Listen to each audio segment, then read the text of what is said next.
فلا هادي له. أشهد أن لا إله إلا الله وحده لا شريك له، وأشهد أن محمدا عبده ورسوله وصفيه من خلقه وحبيبه الذي أدى الأمانة وبلغ الرسالة ونصح الأمة وكشف الله به الغمة وتركنا على محجة البيضاء وجاهد في الله حق جهاده ليلها كنهارها لا يزيغ عنها إلا هالك. اللهم صل وسلم وبارك على سيدنا محمد وعلى آله وأصحابه ومن تبعهم بإحسان إلى يوم الدين. أما بعد فيا عباد الله، إني أوصي نفسي وإياكم بتقوى الله فقد فاز المتقون. اتقوا الله حق تقاته ولا تموتن إلا وأنتم مسلمون. فقال الله تعالى في القرآن الكريم: أعوذ بالله من الشيطان الرجيم، بسم الله الرحمن الرحيم. فسقى لهما ثم تولى إلى الظل فقال رب إني لما أنزلت إلي من خير فقير. صدق الله العظيم.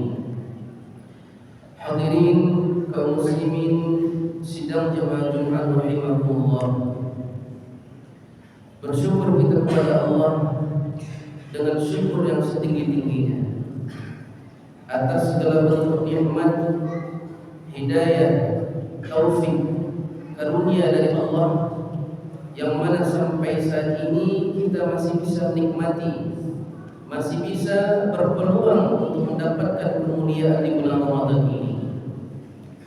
Ketika para ulama memaknai syukur itu dengan mempergunakan nikmat yang sudah Allah berikan pada aturan-aturan yang sudah Allah tetapkan, maka bentuk syukur kita sebagai seorang tua adalah ketika kita mampu menjaga anak dan istri dengan baik.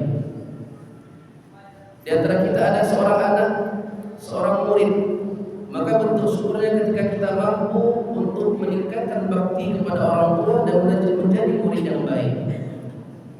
Barangkali di antara kita ada yang pemangku jabatan, maka bentuk syukurnya adalah ketika mampu membuat kebijakan-kebijakan yang baik dan memberikan tanda tangan untuk hal yang baik.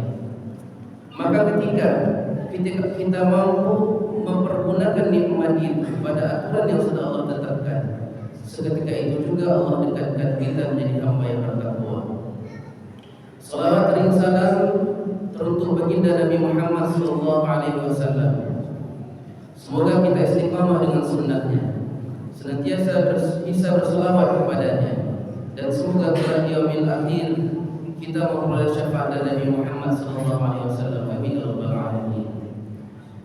Ma'asyiral muslimin rahimakumullah, di dalam Al-Quran Allah menceritakan banyak kisah yang mana ketika kisah ini kita pahami, kita amati, kita dalami, maka kita akan mendapatkan hikmah dan banyak pelajaran. Di antara yang Allah sampaikan dalam Al-Quran tentang kisah Nabi Musa alaihissalam. Dalam surah Al-Qasas ayat 23, Allah bercerita tentang Nabi Musa ketika beliau terusir dari negerinya Mesir. Saat itu tidak sengaja beliau memukul seorang Kipti. Orang itu meninggal, dan Fir'aun saat itu dan bala tentaranya diperintahkan untuk menangkap Nabi Musa, dan perintahnya itu bunuh ketika terlihat. Allah perintahkan Nabi Musa pergi dari Mesir, kemudian Nabi Musa pergi ke sebuah negeri yang disebut Madian. Dan disinilah bermula kisah tentang Nabi Musa alaihissalam. Apa kata Allah dalam surah Al-Qasas? Walamma warada ma'a Madyana wajada 'alaihi ummatan minan nas yasqun wa wajada min dunihim imra'atayn tazudan. Ketika Nabi Musa sampai di sebuah sumur di negeri Madian, beliau mendapati ada sekelompok manusia yang tengah sibuk memberikan minum kepada ternaknya. penggembala yang sibuk memberikan minum kepada dombanya. Namun yang menarik tidak jauh dari sana, wa wajada min duni imra'ataini tazudan. Nabi Musa melihat ada dua orang wanita, dua orang perempuan yang justru menahan ternak mereka untuk tidak minum. Menahan ternak mereka untuk tidak minum. Kemudian qala ma khatubukuma. Nabi Musa mendatangi perempuan tadi dan bertanya, apa yang terjadi?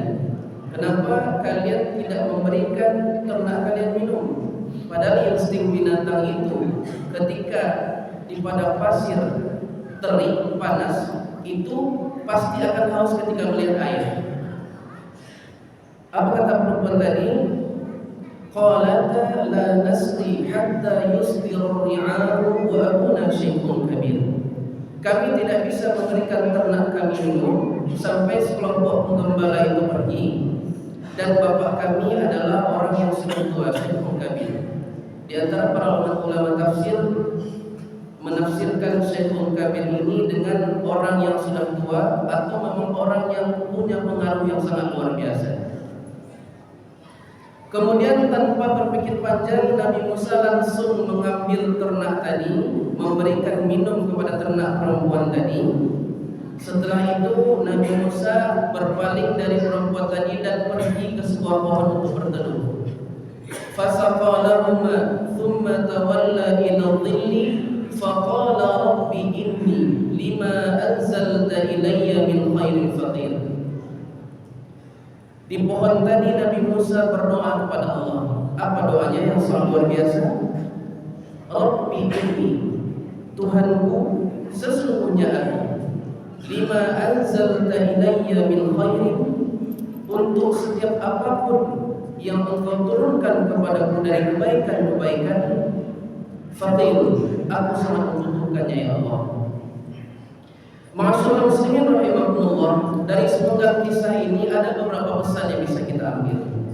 Pertama, ketika kita membantu seseorang, maka hal yang perlu kita perhatikan adalah kita tidak perlu menunggu terima kasih dari orang yang kita bantu.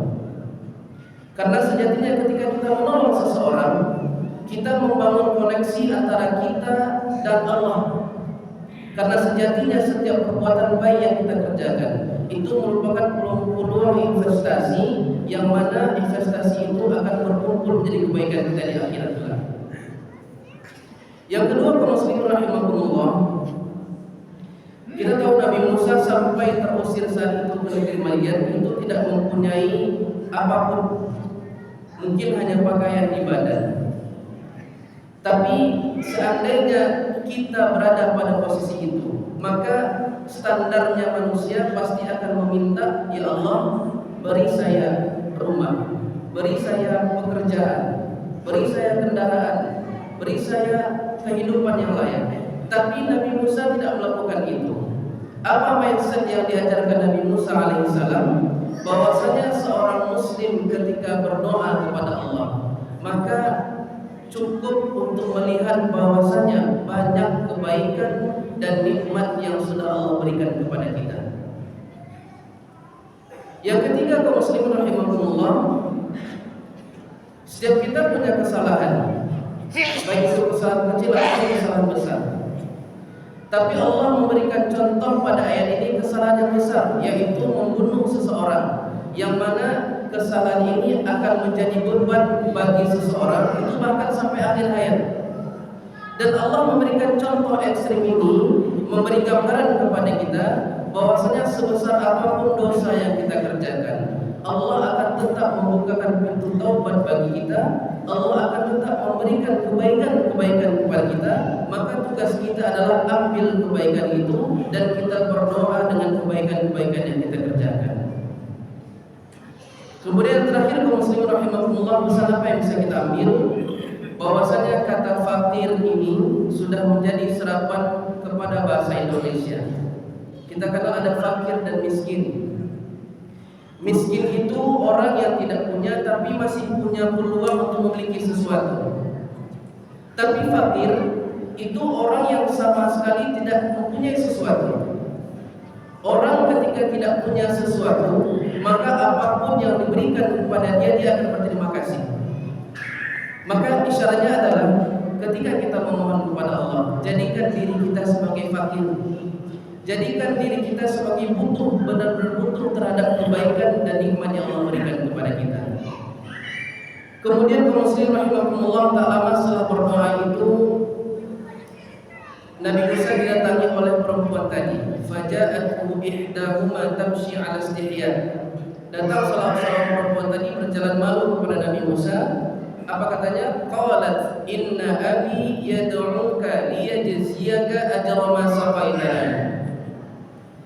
Wahai pemuda, sesungguhnya ayahku mengundang kamu untuk datang ke rumah agar diberikan upah karena kamu telah membantu memberikan ternak kami minum.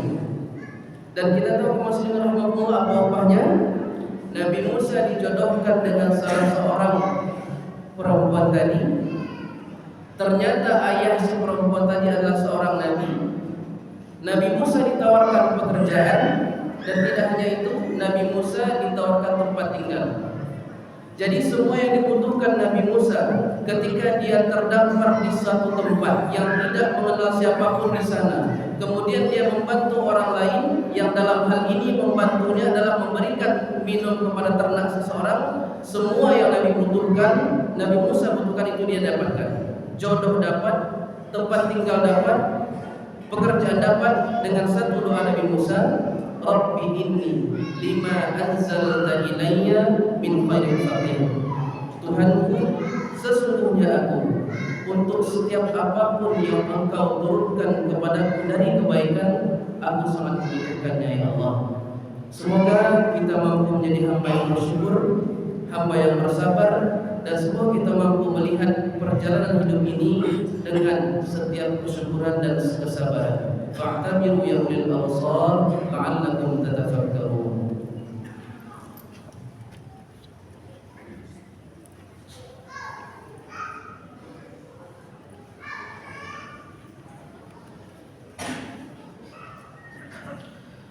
Alhamdulillah alladzi hadana li hadza wa ma kunna linahtadiya laula an hadana Allah. Asyhadu an la ilaha illallah wahdahu la syarika lahu wa asyhadu anna Muhammadan 'abduhu wa rasuluh. Allahumma shalli wa sallim wa barik ala sayyidina Muhammad wa ala alihi wa ashabihi ajma'in. Ittaqullaha haqqa tuqatih wa la tamutunna illa wa antum muslimun. فقال الله تعالى في القرآن الكريم أعوذ بالله من الشيطان الرجيم بسم الله الرحمن الرحيم وعد الله الذين آمنوا وعملوا الصالحات لهم مغفرة وأجر عظيم. Allah menjanjikan, mempersiapkan bagi orang yang beriman dan beramal saleh itu ampunan, maghfirah, wa ajrun 'azim, dan balasan atau pahala yang besar. Masyaallah muslimin rahimakumullah, kita sudah berada di penghujung Ramadan. Kalau kita analogikan waktu yang sekarang ini kepada kompetisi balap, maka waktu ini adalah final lap, lap penentu. Artinya apa? Artinya kita masih butuh keseriusan dan kesungguhan untuk menyelesaikan bulan yang mulia ini. Maka wajar ketika Rasulullah SAW menginstruksikan ketika masuk penghujung Ramadan, terlebih di 10 hari terakhir itu, karena Rasulullah SAW dafal al-'ashr, syadda mizara, wa ahya laylahu wa iqadha ahlahu. Rasulullah SAW ketika memasuki 10 hari terakhir Ramadan, beliau mengencangkan ikat pinggangnya, menghidupkan malam-malamnya lebih sibuk daripada malam-malam lainnya, dan beliau membangunkan keluarganya untuk ikut beribadah bersama. Artinya butuh keseriusan dan kesungguhan untuk menyelesaikan Ramadan ini sampai akhir. Dan apabila kita bertanya pada diri kita, misalnya, apakah kita yang sudah hampir menuntaskan Ramadan ini telah mampu meraih ampunan dari Allah Subhanahu wa taala? Karena kenapa? Karena aspek ampunan itu adalah aspek yang terpenting dalam puasa. Aspek ampunan itu yang paling terpenting dalam ibadah Ramadan. Makanya hadis itu berkaitan dengan ampunan. Ketika Rasul sampai ke Ramadan itu kaitannya dengan ampunan. Bahkan Rasul mencela, menghina orang yang ketika dia mendapati Ramadan tapi justru tidak diampuni oleh Allah Subhanahu wa taala. Raghima anfu rajulin dakhala alaihi Ramadan thumma salakha qabla yughfar lahu. Tercoreng seseorang, sungguh memalukan seseorang itu ketika dia bisa hidup di bulan Ramadan berlalu tapi dia tidak diampuni oleh Allah Subhanahu wa taala. Maka kaum muslimin rahimakumullah, perlu kita serius memperbanyak istighfar di penghujung Ramadan ini. Kita memperbanyak mohon ampun kepada Allah. Bahkan Rasul mengajarkan doa kepada kita, Allahumma innaka 'afuwwun tuhibbul 'afwa fa'fu 'anni. Semoga kita termasuk hamba Allah yang memperoleh ampunannya di bulan yang mulia ini, dan semoga kita bisa istiqamah konsisten dengan kebaikan dan amal soleh bahkan nanti ketika Ramadan ini telah berlalu. Innallaha wa malaikatahu yusholluna 'alan nabi ya ayyuhalladzina amanu shallu 'alaihi wa sallimu taslima. Allahumma shalli 'ala sayyidina Muhammad wa 'ala ali sayyidina Muhammad kama shallaita 'ala Ibrahim wa 'ala ali Ibrahim wa barik 'ala sayyidina Muhammad wa 'ala ali sayyidina Muhammad kama barakta 'ala Ibrahim wa 'ala ali Ibrahim fil 'alamin innaka Hamidum Majid. Allahumma ighfir lil mu'minina wal mu'minat wal muslimin wal muslimat al ahya'i minhum wal amwat innaka antas sami'un qaribun mujibud da'wat wa ya qadiyal hajat. Rabbana zalamna anfusana wa in lam taghfir lana wa tarhamna lanakunanna minal khasirin. Allahumma rabbana hab lana min azwajina wa dhurriyyatina qurrata a'yun waj'alna lil muttaqina imama. Rabbana atina fid dunya hasanah wa fil akhirati hasanah wa qina 'adzaban nar. Walhamdulillahi rabbil alamin. Ibadallah, innallaha ya'muru bil 'adli wal ihsan wa ita'i dzil qurba wa yanha 'anil fahsya'i wal munkari wal baghi ya'idukum la'allakum tadhakkarun.